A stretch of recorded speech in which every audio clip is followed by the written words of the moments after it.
Hello students, आज हम लोग स्टार्ट करेंगे अपना नेक्स्ट चैप्टर जिसका नाम है simple harmonic motion. Simple harmonic motion जिसको कि हम लोग शॉर्ट में SHM बोलेंगे।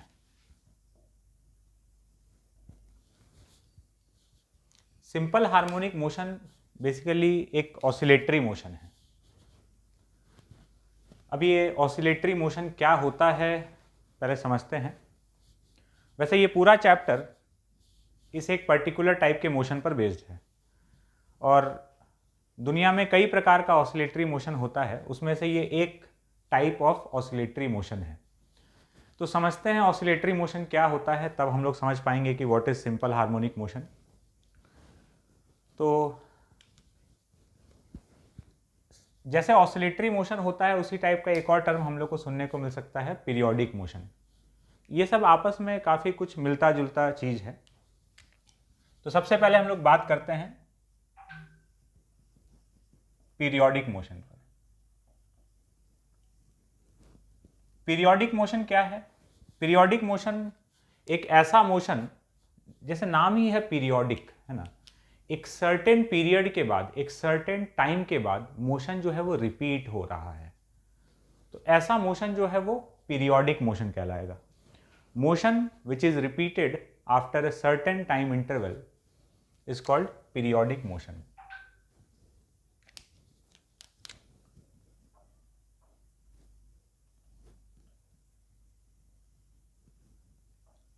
मोशन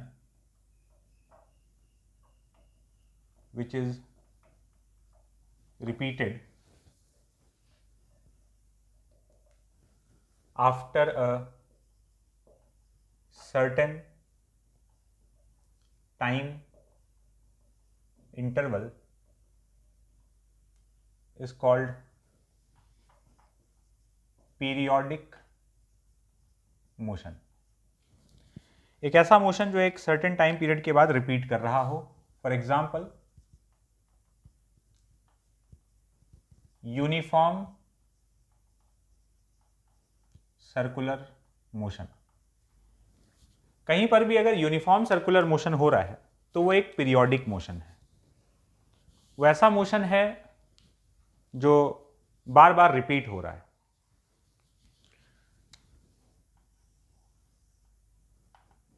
तो पीरियोडिक मोशन में क्या है, कोई एक पाथ फॉलो किया और घूम फिर के वो वापस स्टार्टिंग पॉइंट पे आ जाएगा। क्यों स्टार्टिंग पॉइंट पे आएगा? अगर उसको मोशन रिपीट करना है, मतलब उसको अपना पाथ रिपीट करना पड़ेगा। जिस रास्ते पर एक बार चला है उसी रास्ते पर बार बार चल रहा होगा, ठीक है। तो अगर मोशन पीरियोडिक है, इसका मतलब पाथ जो है वो क्लोज्ड होगा ही होगा। Definitely path is closed. Close path का मतलब जहां से चालू हुआ था वापस वो वहां पर पहुंचेगा, तभी तो उस मोशन को रिपीट कर पाएगा। तो uniform circular motion periodic motion का एक एग्जाम्पल है। हम लोग के सामने पीरियोडिक मोशन का बहुत सारा एग्जाम्पल है ना। अर्थ का rotation about its own axis, earth का रोटेशन अराउंड सन, तो ये सब पीरियोडिक मोशन हो गया। एक सर्टेन टाइम के बाद ये चीज रिपीट हो रहा है। तो पीरियोडिक मोशन के लिए हम लोग एक बात बोल सकते हैं कि for periodic motion path must be closed and time period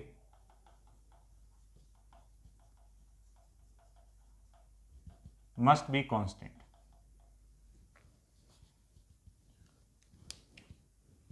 path close होना चाहिए और टाइम पीरियड कांस्टेंट होना चाहिए। मतलब हर बार उसको चक्कर काटने में बराबर समय लगे, है ना। पहला राउंड कंप्लीट किया, जितना टाइम लगा दूसरे राउंड में भी उतना ही, तीसरे राउंड में भी उतना ही, है ना, तब वो पीरियोडिक मोशन कहलाएगा। ऐसा नहीं कि खाली पाथ रिपीट हो रहा है, पहली बार में कुछ T1 टाइम लिया, दूसरे बार में T2 टाइम लिया, तो फिर वो मोशन पीरियोडिक नहीं है। And what is time period? Time period किसको बोलते हैं? बार बार ये वर्ड हम लोग यूज कर रहे हैं। तो टाइम पीरियड को हम लोग डिफाइन कर सकते हैं कि मिनिमम टाइम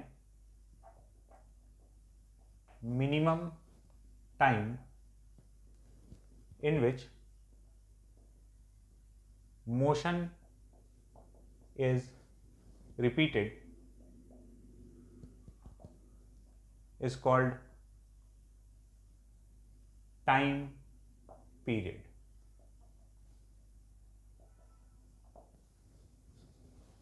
ये टाइम पीरियड का डेफिनेशन हो गया। तो ये हुआ पीरियोडिक मोशन, ऐसा मोशन जो सर्टेन टाइम के बाद रिपीट हो रहा हो। एक छोटा सा सवाल, क्या नॉन यूनिफॉर्म सर्कुलर मोशन कभी पीरियोडिक हो सकता है? यूनिफॉर्म सर्कुलर मोशन तो हमेशा पीरियोडिक है, non uniform circular motion periodic हो सकता है क्या? तो क्या जवाब है तुम्हारा? सही जवाब यह है कि हो सकता है। नॉन यूनिफॉर्म सर्कुलर मोशन में भी पीरियोडिक, जरूरी नहीं हर बार हो, लेकिन हो सकता है। नॉन यूनिफॉर्म सर्कुलर मोशन में भी periodic.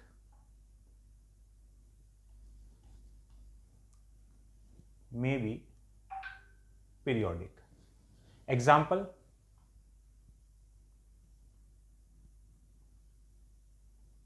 Vertical circular motion,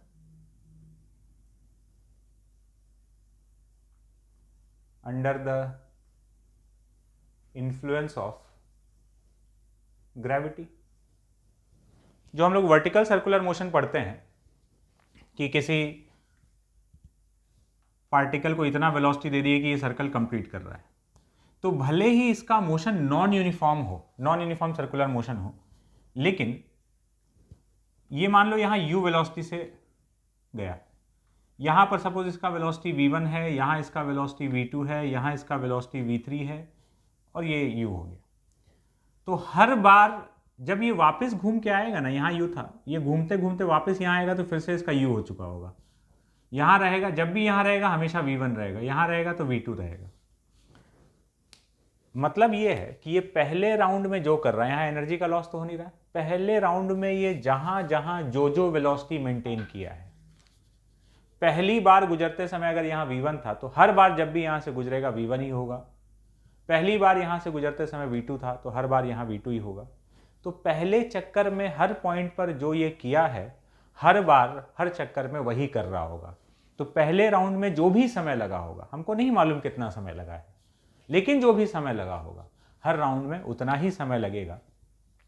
so this motion is periodic. तो नॉन यूनिफॉर्म सर्कुलर मोशन भी पीरियोडिक हो सकता है। ये तो हो गया पीरियोडिक मोशन पे बात। अब हम लोग देखते हैं ऑसिलेटरी मोशन।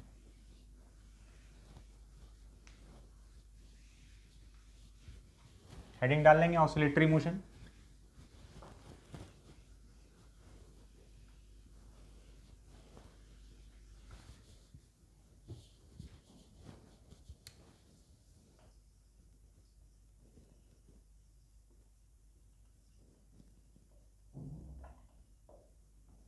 ऑसिलेटरी मोशन क्या है? Oscillatory motion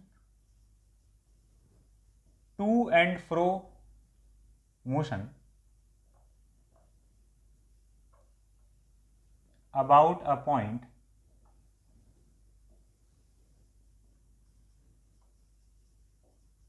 is called oscillatory motion.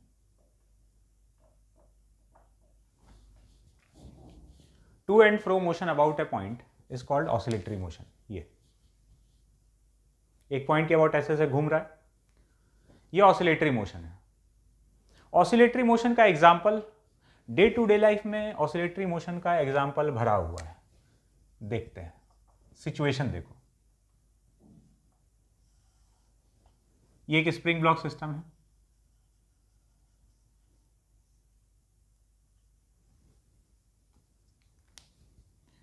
इसको यहां से थोड़ा सा खींच के छोड़ दोगे, थोड़ा सा खींच के छोड़ दोगे तो ये यहां पे ऑसिलेटरी मोशन स्टार्ट कर देगा।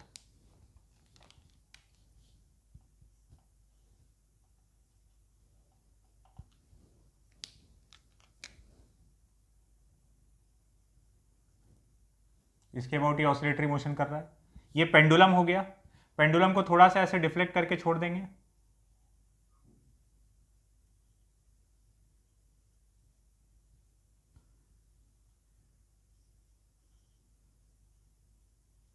तो यहां पे ये ऑसिलेटरी मोशन चालू कर देगा। ऐसे किसी सरफेस में यहां पर एक बॉल रखा हुआ है, एक पार्टिकल रखा हुआ है, इसको यहां से थोड़ा सा डिस्प्लेस कर देंगे और छोड़ देंगे, तो ये इस पॉइंट के अबाउट ऑसिलेटरी मोशन चालू कर देगा। तो ऐसा कई एग्जाम्पल है जहां पर हम लोग ऑसिलेटरी मोशन देख सकते हैं। ये 3 एग्जाम्पल यहां पर हमको दिख रहा है जिसमें कि ऑसिलेटरी मोशन हो रहा है। अब ऑसिलेटरी मोशन जो हो रहा है, इन तीनों में हम लोग कुछ कॉमन बात खोज सकते हैं। ऑसिलेटरी मोशन कोई करता कब है ना, कोई ऑसिलेटरी मोशन कब परफॉर्म कर सकता है? तो ऑसिलेटरी मोशन परफॉर्म करने का एक कंडीशन है। वो कंडीशन, इन तीनों में एक बात कॉमन है, और वो कॉमन बात ये है कि ये तीनों पार्टिकल, ये ब्लॉक, ये पार्टिकल और ये पार्टिकल अपने अपने जगह पर स्टेबल इक्विलिब्रियम में था। ये स्टेबल इक्विलिब्रियम का पोजीशन है, ये स्टेबल इक्विलिब्रियम का पोजीशन है, और ये भी स्टेबल इक्विलिब्रियम का पोजीशन है। ये तीनों स्टेबल इक्विलिब्रियम में। और जब भी किसी को, स्टेबल इक्विलिब्रियम का खास बात क्या है कि स्टेबल इक्विलिब्रियम से जब भी किसी को डिस्प्लेस किया जाता है, डिस्टर्ब किया जाता है, तो एक फोर्स आता है जो उसको वापस इक्विलिब्रियम की तरफ लाना चाहता है, इसीलिए वो स्टेबल है। तो स्टेबल इक्विलिब्रियम से डिस्प्लेस करने पर या डिस्टर्ब करने पर एक रीस्टोरिंग फोर्स डेवलप होता है। रीस्टोरिंग फोर्स मतलब ऐसा फोर्स, रीस्टोरिंग फोर्स या फिर रीस्टोरिंग टॉर्क भी, दोनों में से कुछ भी, डिपेंड करता है कि किस टाइप का ऑसिलेशन है। तो फिलहाल हम लोग फोर्स के टर्म्स में बात करते हैं। एक रीस्टोरिंग फोर्स डेवलप होगा स्टेबल इक्विलिब्रियम पे, जो कि उसको वापस उस इक्विलिब्रियम के पोजीशन तक लाने का कोशिश करता है। अनस्टेबल में तो क्या होता है, जरा सा डिस्टर्ब करो और छोड़ के भाग जाएगा।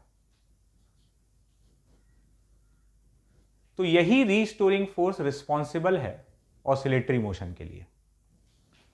इधर खींच के छोड़े तो ये फोर्स इधर लाया, ये ऑसिलेशन चालू हो गया। तो अगर कोई पूछे कि ऑसिलेटरी मोशन के लिए कंडीशन क्या है, तो ऑसिलेटरी मोशन के लिए कंडीशन है रीस्टोरिंग फोर्स। और रीस्टोरिंग फोर्स कहां अवेलेबल होता है? About equilibrium position, about stable equilibrium position. तो अगर किसी को हमको ऑसिलेशन कराना है तो उसको उसके स्टेबल इक्विलिब्रियम वाले पोजीशन से थोड़ा सा डिस्टर्ब कर दो, यहां से थोड़ा सा हटा दो उसको, ऑसिलेटरी मोशन चालू हो जाएगा। और जो हम लोग ये लिखे हैं ना, to and fro motion about a point, और जिस पॉइंट के अबाउट कोई पार्टिकल ऑसिलेटरी मोशन कर रहा होता है, वो पॉइंट एक्चुअली में स्टेबल इक्विलिब्रियम वाला पॉइंट ही है। तो अब अगर हम लोग बात करें condition for oscillatory motion,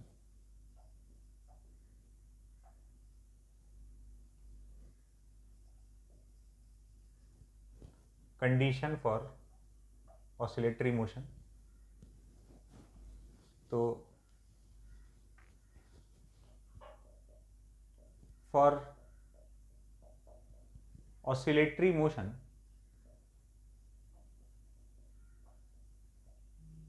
restoring force is required. Oscillatory motion होने के लिए रीस्टोरिंग फोर्स चाहिए, और जरूरी बात यह है कि ये रीस्टोरिंग फोर्स कहां अवेलेबल होता है? रीस्टोरिंग फोर्स स्टेबल इक्विलिब्रियम के अराउंड अवेलेबल है। Restoring force is available about stable equilibrium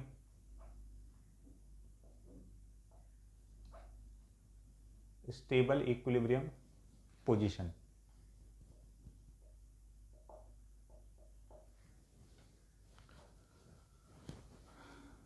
So when a particle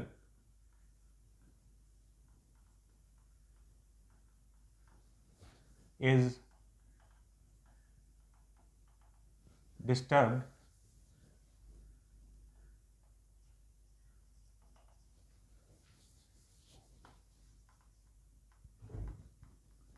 from its stable equilibrium position,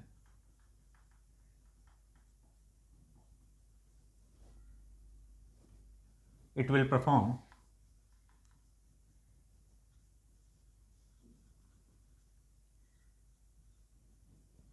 oscillatory motion. Restoring force stable equilibrium के about available है, और इसीलिए अगर stable equilibrium से किसी को डिस्टर्ब कर दिया जाए, थोड़ा सा वहाँ से एनर्जी दे दिया जाए उसको, तो वो उसके अबाउट ऑसिलेटरी मोशन स्टार्ट कर देगा। तो ये होता है ऑसिलेटरी मोशन का कंडीशन। तो जिस पॉइंट के अबाउट कर रहा है ना, to and fro motion about a point, तो वो जो पॉइंट है वो एक्चुअली में स्टेबल इक्विलिब्रियम वाला पॉइंट ही है। अब अगर कोई पार्टिकल ऑसिलेटरी मोशन कर रहा है, तो उस ऑसिलेटरी मोशन में क्या क्या बात हम लोग जानते हैं।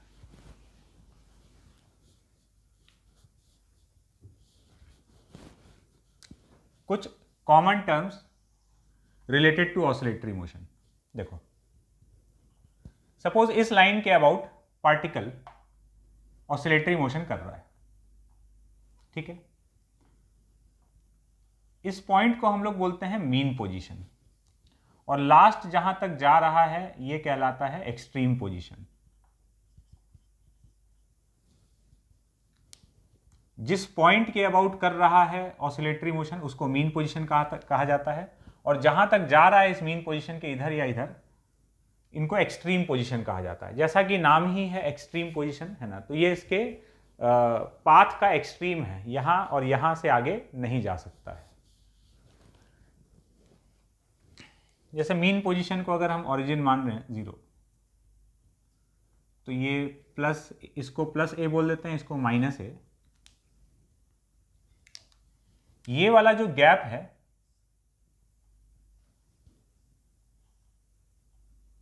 ये वाला गैप ए के बराबर हो जाएगा, इसको हम लोग बोलते हैं एम्पलीट्यूड।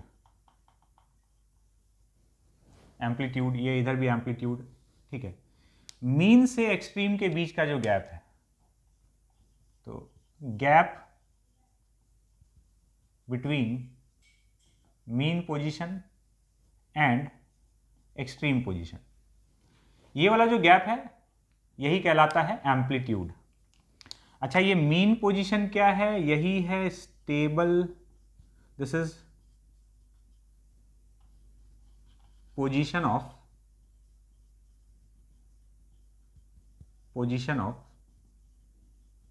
Stable equilibrium. अगर mean position of stable equilibrium है, इसका मतलब यहां पर फोर्स क्या है? 0। मीन पोजीशन पर हम लोग कुछ जनरल कैरेक्टरिस्टिक देख रहे हैं किसी भी ऑसिलेटरी मोशन का। तो मीन पोजीशन, क्योंकि इक्विलिब्रियम वाला पोजीशन है, इसका मतलब मीन पोजीशन पर पार्टिकल पर फोर्स 0 होगा। फोर्स 0 होगा, इसका मतलब एक्सेलरेशन भी 0 है, ठीक है। फोर्स 0, एक्सेलरेशन 0, ये मीन पोजीशन का कैरेक्टरिस्टिक है। एक्सट्रीम पोजीशन पर, क्योंकि ये एक्सट्रीम है, इसके आगे और नहीं जा रहा, इसका मतलब यहां गया और यू टर्न मारकर आ गया, तो यहां पर एक्सट्रीम पोजीशंस पर वेलोसिटी 0 होगा। मीन पोजीशन पर फोर्स 0, मतलब एक्सेलरेशन 0, एक्सट्रीम पोजीशन पर वेलोसिटी 0। और हम लोग क्या बोल सकते हैं, क्योंकि ये स्टेबल इक्विलिब्रियम वाला पॉइंट है, तो अगर पार्टिकल इससे इधर डिस्प्लेस्ड यहां कहीं है, तो फोर्स हमेशा इस स्टेबल इक्विलिब्रियम की तरफ लग रहा है। इधर खींचे तो फोर्स इधर आ रहा है, इधर खींचे तो फोर्स इधर आ रहा है। इसी को तो हम लोग रीस्टोरिंग फोर्स बोलते हैं। रीस्टोरिंग फोर्स मतलब जो उसके स्टेबल इक्विलिब्रियम वाले पोजीशन को, या जो उसके इक्विलिब्रियम वाले पोजीशन को रिस्टोर कराना चाह रहा है, वापस वहीं लेके आना चाह रहा है। तो हमेशा इस पॉइंट की तरफ फोर्स डायरेक्टेड रहेगा। तो ऐसे फोर्स को हम लोग रीस्टोरिंग फोर्स बोलते हैं। इधर है पार्टिकल तो इधर फोर्स लग रहा है, इस तरफ है तो इधर लग रहा है, always directed towards mean position. और मीन पोजीशन पर फोर्स का वैल्यू 0 है। एक और बात यहां से कंक्लूड कर सकते हैं, देखो समझना ध्यान से, यहां पर वेलोसिटी 0 है, ठीक है। यहां पर अगर वेलोसिटी 0 है और फोर्स इधर लग रहा है, फोर्स इधर लग रहा है, तो पार्टिकल एक्सेलरेट करेगा, एक्सेलरेट करेगा, इसका स्पीड बढ़ते जा रहा है, बढ़ते जा रहा है, बढ़ते जा रहा है यहां तक। यहां के बाद जैसे ही आगे जाएगा, उसके बाद फोर्स इस तरफ लग रहा है तो रिटार्ड करने लगेगा। तो यहां वेलोसिटी 0 था, वेलोसिटी बढ़ते गया, और इसके बाद वेलोसिटी कम होते होते यहां 0 हो गया। मतलब इस पॉइंट पर मीन पोजीशन पर वेलोसिटी मैक्सिमम है, ठीक है। तो मीन पोजीशन पर एक्सेलरेशन 0 है और वेलोसिटी मैक्सिमम है। एक्सट्रीम पोजीशंस वेलोसिटी 0, इस गैप को एम्पलीट्यूड कहते हैं। Mean position is position of stable equilibrium. तो ये कुछ जनरल कैरेक्टरिस्टिक्स हो गया किसी भी ऑसिलेटरी मोशन का। अब हम लोग बात करेंगे सिंपल हार्मोनिक मोशन पर।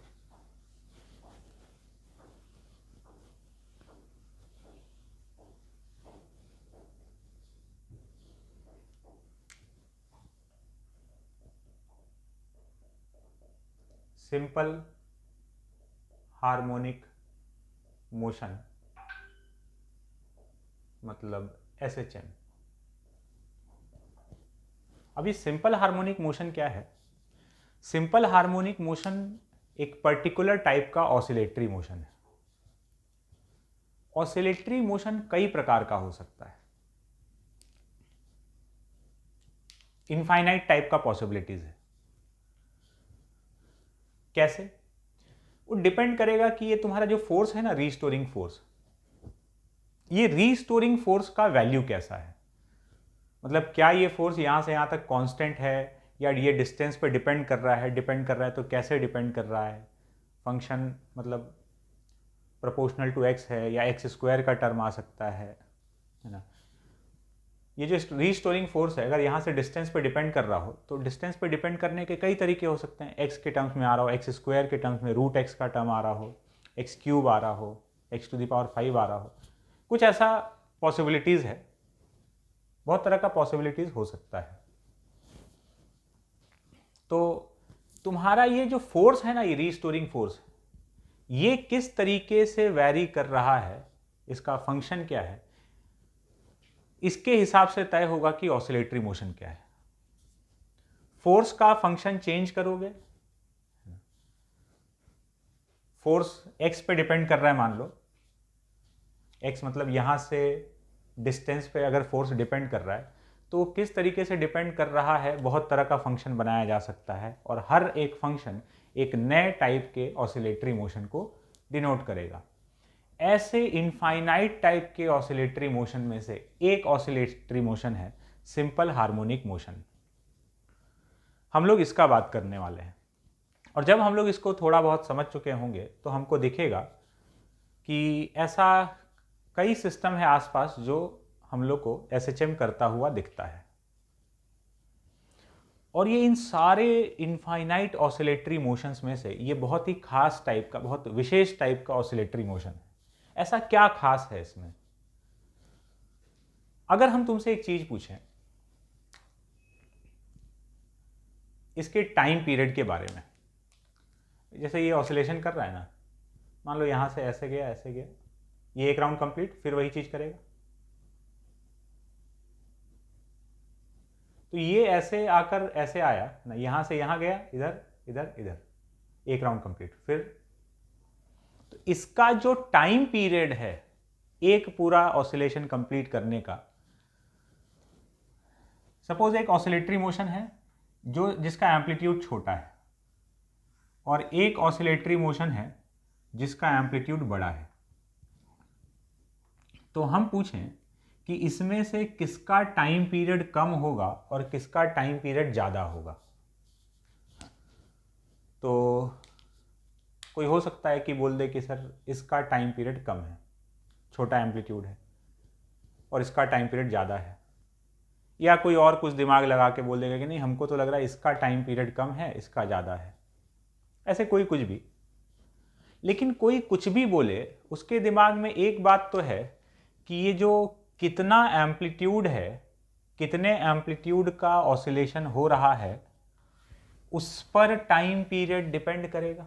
जनरली हम लोग को ये लग रहा है कि जिसका एम्पलीट्यूड ज़्यादा है उसको ज़्यादा समय लगने वाला है, जिसका एम्पलीट्यूड कम है उसको कम समय लगने वाला है। इन जनरल ऐसा होता भी है, लेकिन सिंपल हार्मोनिक मोशन अलग लेवल पे है। इसके लिए कुछ और ही बात है। इसके लिए बात यह है कि सिंपल हार्मोनिक मोशन का टाइम पीरियड एम्पलीट्यूड पर डिपेंड करता ही नहीं है। चाहे छोटे एम्पलीट्यूड का एसएचएम हो रहा हो या बड़े एम्पलीट्यूड का एसएचएम हो रहा हो, अगर सिस्टम एक ही है ना, तो छोटा एम्पलीट्यूड हो चाहे बड़ा एम्पलीट्यूड हो, टाइम पीरियड सेम रहेगा।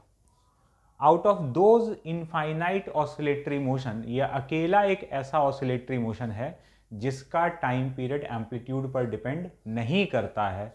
बाकी सारे ऑसिलेटरी मोशन का टाइम पीरियड एम्पलीट्यूड पर डिपेंड करता है। तो यही बात इस सिंपल हार्मोनिक मोशन को अलग बनाता है बाकी ऑसिलेटरी मोशन से।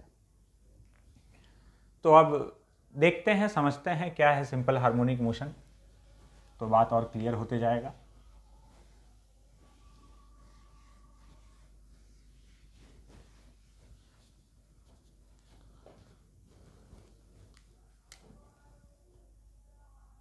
It is a particular type of